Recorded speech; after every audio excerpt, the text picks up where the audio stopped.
I'm the creator and co-founder, Dave Sullivan Nesbitt. I'm the creator and co-founder of Where's My Canada. We're now on the third video of the January 15th message that I'm sending to the world. I specifically want my sister, hi Kelly, to watch this. This message goes to Kelly. This message goes to the President of the United States, President Donald Trump. Hello, Mr. President. This message specifically, there are three main targets in this audience, goes to Canadian Prime Minister Justin Trudeau. It also goes to the rest of you, the followers of Where's My Canada. Those are the three primary recipients of this message. What has happened now is I have been so severely violated and so severely starved, frozen, deprived of medicine and food, deprived of sleep, deprived of clothing, deprived of money. I have been pushed to the point where I clearly am not surviving anymore. I'm sliding down a hill here that's not going to be sustainable. So my response to this, out of complete fucking goddamn desperation with these maniacs, is no. You're starving me to death, that's clear, but I'm going to make it now official. I'm going to advertise that we're now on a hunger strike. We are in a hunger strike. We have not had a meal now since at least November. So I believe we are into day 34 or day 35 of the Donald Trump hunger strike. I will not end this hunger strike. Let's make this really clear.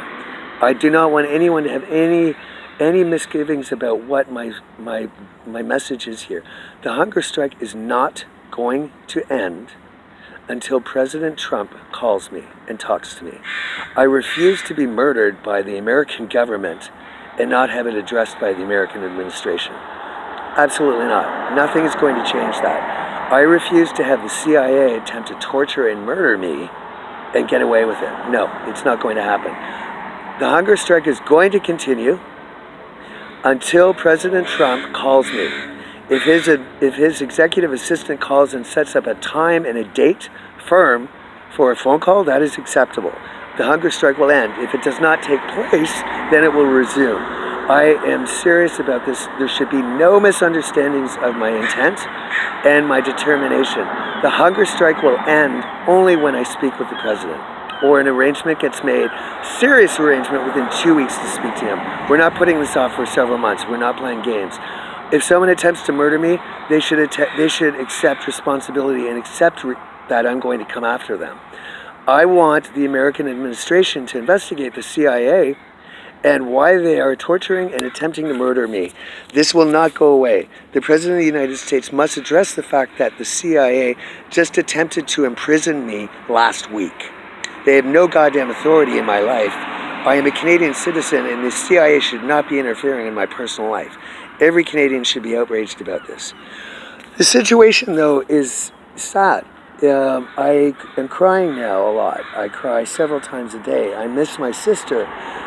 She is being withheld from me for the sole purpose by the rich and powerful of the world to destroy and cripple me. I can't keep living like this, and I refuse to keep going on like this. On Christmas holiday, what really made it horrible is I was left completely alone. After 3.5 years of fighting Where's My Canada and doing significant benefits to Canada and America, it was a slap in the face to be left alone on Christmas with no food, no shelter, no clothing, no money. And it was even worse to be imprisoned and to be denied Christmas Eve Mass. That has led me to the point now where I have no hope. Looking at the Canadian and American governments and our countries, I have no hope with you. You give me no reason to hope. If anything, all you do is bring about darkness and despair and futility. This will not continue. So we are at the point now where I refuse to go my life without my sister in it anymore.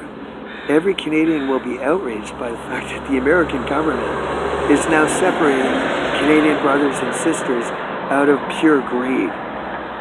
It is doing this because it wants all the world's resources to itself. It wants all the rich, all the gold, all the oil, all the water. The greed in America now, certain areas of it, is so extreme that they are murdering Canadian citizens. They have made 35 million Canadians homeless. They have separated sisters and brothers, all because of greed. I am highlighting that. I'm announcing it. I'm going to broadcast it. The fact that I am so heavily censored and suffocated here shows the true threat that I pose to some of these people. I have no money. I do have power in some ways, but I am the biggest threat to these people because I am showing to the world exactly how evil and foul they are, and they will separate a brother and sister out of their quest for gold. So I am losing hope because nobody is helping me. The most depressing thing about Christmas is it showed that not a damn soul has stepped forward to do anything for me. Not one person in the Canadian or American government has helped me. Contrary, at Christmas time, they showed their true intention, their true actions. They did nothing. Everybody hightailed it out of Ottawa and Washington, went away for Christmas, and left me in the cold. They threw me under the bus with not a goddamn fucking thing to eat, nowhere to sleep, nothing. They didn't give a damn. If anyone ever tells you that they helped Where's My Canada during this process, tell them to go F off, because they did not. The American and Canadian governments left me in the lurch with not a single thing to survive. They hightailed it out and said, Merry Christmas, you're on your own, fight for yourself. And so we're at this point now where I have nothing, and I have no food, I haven't eaten anything in about 3 days now. Somebody left me an egg sandwich on a bench that they knew I was going to cross, so I ate that yesterday. We're basically eating maybe a muffin or a donut and a banana every day. That's pretty much it. This is not going to continue. I have no medicine. I don't even have an asthma inhaler. They have deprived me of all my medicines since October. Any asthma medicine or PTSD medicine, nothing's been available.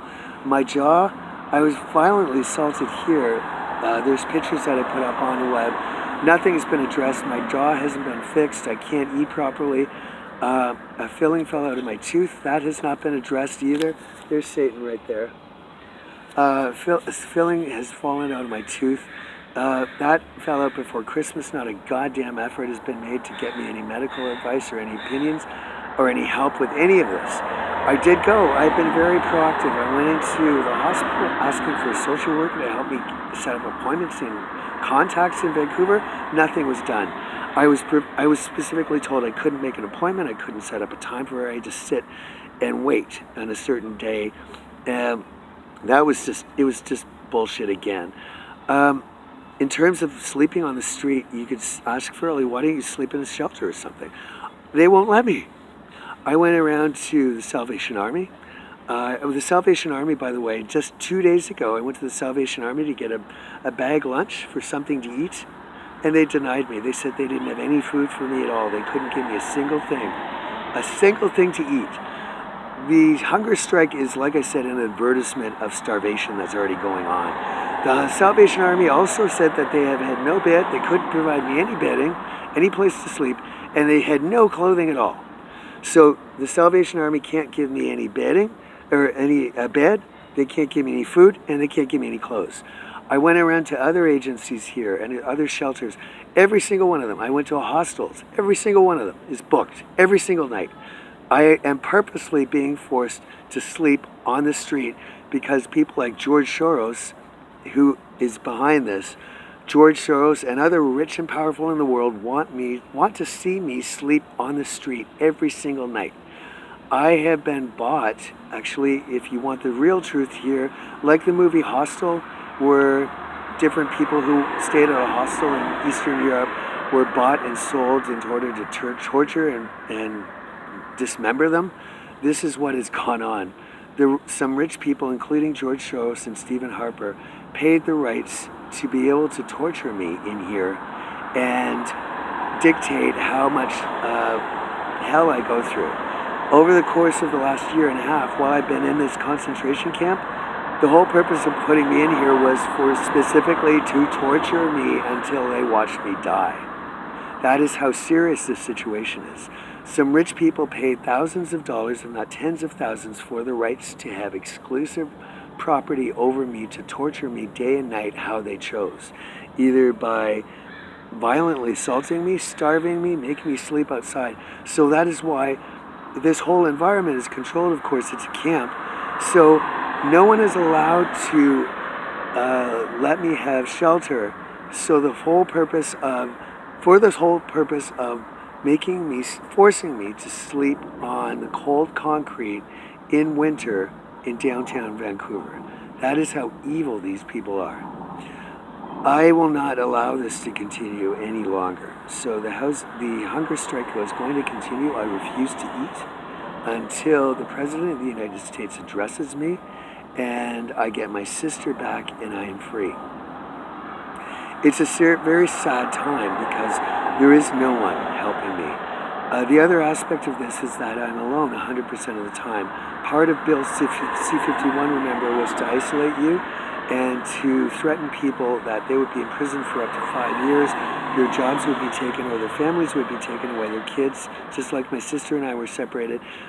That what they did, the police here, is they went around to every person that I knew, family member, social contact, Twitter, anyone on Twitter, social media, Facebook, any work acquaintances, any colleagues of mine, every single human being that was in my life has been threatened out of it, so I am completely alone now. I do not have contact with anyone. I have no friends, I have no family, I have nothing.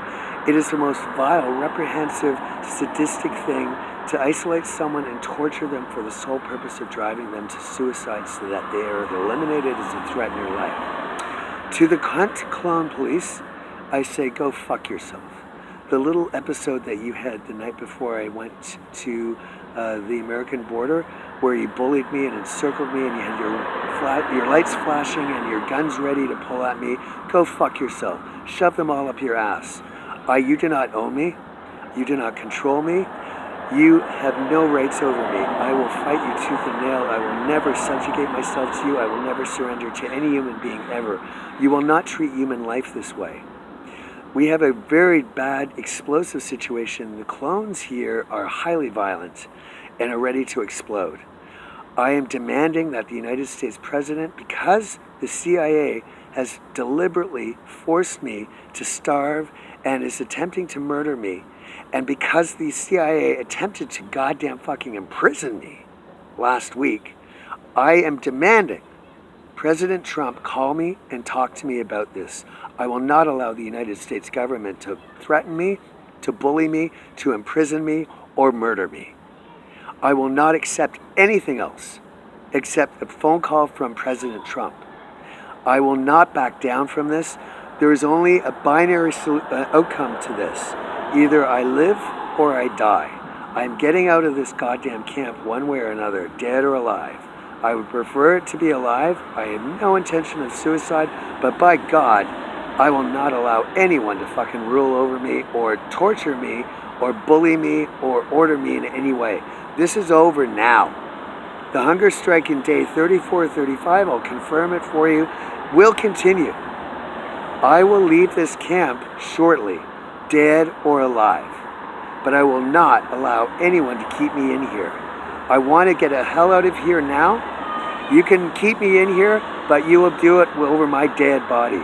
I will not relent on this. I am demanding a phone call from the President of the United States immediately to address this and address his government's predatory and life-threatening actions towards me. We're now at the 35-minute mark. I said what I wanted to say. I guess a final note is, Kelly, I miss you immensely. I fear that I will die before I see you. And that bothers me because that is victimizing you, and you have nothing to do with this. And to have your brother die without a chance to say goodbye or have a final meeting is just cruel. And this is what they had planned for every Canadian citizen. Every brother and sister will be separated if we don't follow exactly what the cunt clone cops want. Well, I say, fuck you. And I don't say that, I try not to swear often, frankly, although it might be hard to believe, but every once in a while you run across someone who's just so fucking heinous, you just need to tell them to go fuck off. So to the Illuminati of the world and the cunt clone cops, I say fuck you. You will not treat human life this way. You will not separate a brother and sister. You will not starve a person to death. You will not make them live on the streets. Fuck you. That's the ending of this. Mr. Trump, I am waiting for the phone call. This phone call will occur. It must occur. The American government just tried to attempt to murder a Canadian citizen on Canadian soil. This will not go away. Prime Minister Trudeau, you're included in this message for the sole fact that I am so goddamn sick of you. I am so goddamn fed up with you, Trudeau. You have sat in silence while this atrocity against a Canadian citizen has occurred. The American government is now openly trying to imprison and murder a Canadian citizen. Mr. Trudeau, it's long overdue. Get off your ass and stand up and protect a Canadian citizen.